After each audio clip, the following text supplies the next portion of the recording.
Second speaker for the evening, to our guests and our fellow Toastmasters, is going to be Wesley Sherwood. Wesley spends a lot of his time working on self-improvement through reading and discussions. Tonight, Wesley will discuss a topic that is controversial: artificial intelligence. Wesley's goal is not to change your opinion, but instead to share what he has observed concerning this subject. Here is Wesley Sherwood, artificial intelligence. Artificial intelligence, Mr. Wesley Sherwood. Hey, could I get a mic check? You're all good, sir.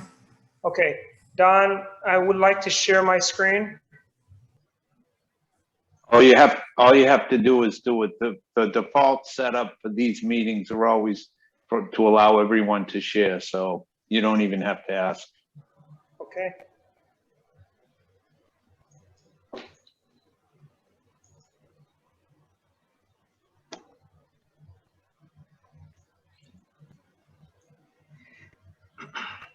The idea of being alive is subjective. What I consider the meaning of being alive can be different from what everyone I know feels. I have friends that say, to be alive, you must also accept death as well. Fellow Toastmasters and distinguished guests, have you ever wondered if we are living in the Matrix?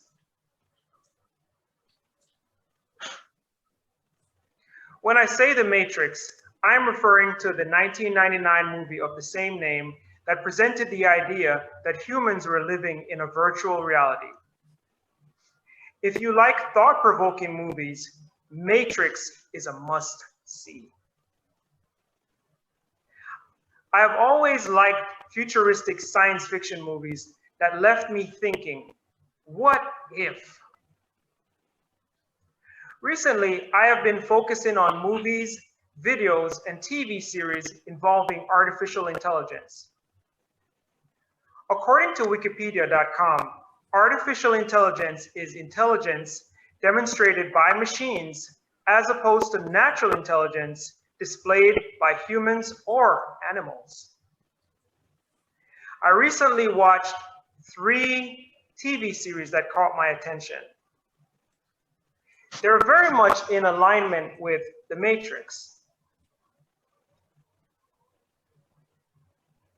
They were Better Than Us on Netflix, Westworld on HBO, and Human on Amazon Prime. In Better Than Us, humans are using AI synthetic humans as assistants and labor workers. The main character of the series, Arissa, is created to have free will, which makes her completely different from all the other synthetic humans. Arissa's main goal is to be a mother and wife, protecting herself and her family. She is very strong and has excellent hearing. The series follows Arissa as she discovers how she was created as an AI corporation tries to capture her and replicate her.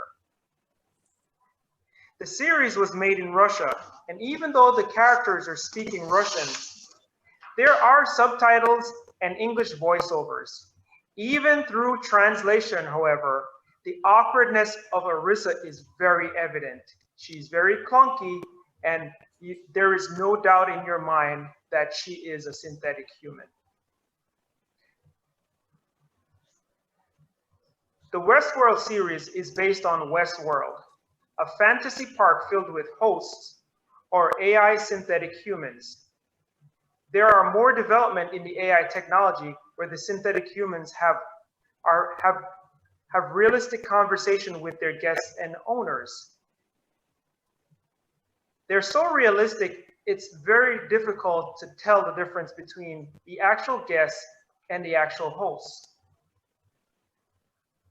We are introduced to Dolores, a host that is innocent and only looks for the positive things in life. Guests come to Westworld paying tens of thousands of dollars to visit the park for a variety of adventures. The synthetic humans live in a matrix-type world where they believe they are indeed humans. The park adventures change as a few hosts become self-aware and override the limitations preventing them from harming humans. I will warn you, however, that this series contains full frontal nudity and some disturbing and violent scenes, should you decide to partake. In the series Humans, the synthetic humans are created to work as assistants, similar to the series Better Than Us.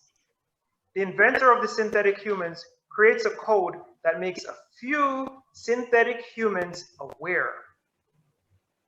The main character is Anita, who is bought by a family as their home assistant when she clearly has a past that she has forgotten. The self-aware synthetic human or synths are hunted and spend a lot of time in hiding. Anita refers to the other synths as her family. All three series have a consistent theme. Once the synthetic humans become self-aware, humans realize they are indeed inferior to these synthetic humans and try to stop them at all costs. Even though each series has a female lead, they are strongly supported by male synthetic humans as well. The first reason AI is a controversial topic is because there are many groups that are against the creation of AI, as they see it as a threat. There are a few groups, however, that see AI as an opportunity to extend our human life. For example, if someone has a deadly disease, we could extract their memories and replace their brain with a computer processor. There are many ethical lines that this would cross, which is what I define as my second reason for it being a controversial subject. We define death as the moment a person's brain activity stops. Now, when we think about it, in order to replace someone's brain with a computer processor, we would definitely have to stop their brain at some point, or there would be significant brain damage where we would define them as dead. At this point, what happens to our soul?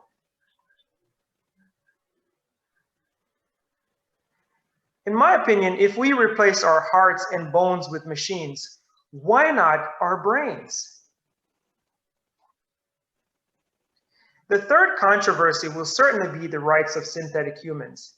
As they become aware and start to live a life similar to our own, would they be truly free? Would they be allowed to use their full abilities, making them superior to us as humans? Would they be allowed to fall in love and get married, similar to humans? As I said, I'm not here to sway you for or against AI, but simply to inform you about a future that many of us will witness in our lifetimes. The important question to ask is, what will you do when that day comes? Mr. Toastmaster? Masters and distinguished guests, and Wesley, what a wonderful speech. The moment I heard artificial intelligence, I was like expected to listen to, and also you brought the word, the controversial. I was thinking like, is artificial intelligence good for the human beings in terms of, are they helping us or are they taking out our jobs? I was expecting that type of content actually, like the moment I heard the artificial intelligence, but you took me, I'm guessing all of us, to a different world, to Matrix, with the content that you delivered to us today. The way you started, like being alive, what a powerful way to keep that. And also the way you explained the three series, and the way you connected these three series to the next content with your questions. Like, what would happen if those synthetic humans become alive, will stay with us, will love and get married? Oh my God, I never ever thought about that at all so far. But your questions brought so much engagement, so much thought onto all of us. Like this is another topic that we all need to think about. If ever, if that day comes, that conclusion, the question that you threw at the end, it blew my mind. I'm guessing that it will definitely seed a plant in all of our thoughts. What would that day be like? Will that really that day comes? So all throughout your speeches, definitely you engaged all the audience with your questions. And at some points, like whenever you threw the question, you paused for a while. That definitely like made me think for each and every question, like what is he going to say? What would definitely be like? So definitely you caught us all of our attention. And yeah, artificial intelligence is really a very, very vast topic. You made it so simple. In very, very simple terms, you put it to us, and you make us realize whatever you are going to convey to us, it got conveyed to us. And when we spoke, you asked me to check about 3 things. Your usage of word. So I can assure you that I have not seen the usage of that word in your speech today. Kudos to you on that. And the vocal variety. Definitely there is some area of improvement for you in that. I did only see a little bit of vocal variety, but yeah, there is, I would suggest there is strong room to improve on that. And the other thing that maybe you can work on is the usage of the gestures also. Yeah, that is one place where you can concentrate for your next speech. But overall, the way from the beginning to the way you brought the series, and also like thank you for sharing those. Yeah, I am interested to see those series, and the way you ended, the way you brought all the questions, and the PPT, the transition is good, the content is good. You engaged us throughout the speech. Thank you. Over to you, General Evaluator.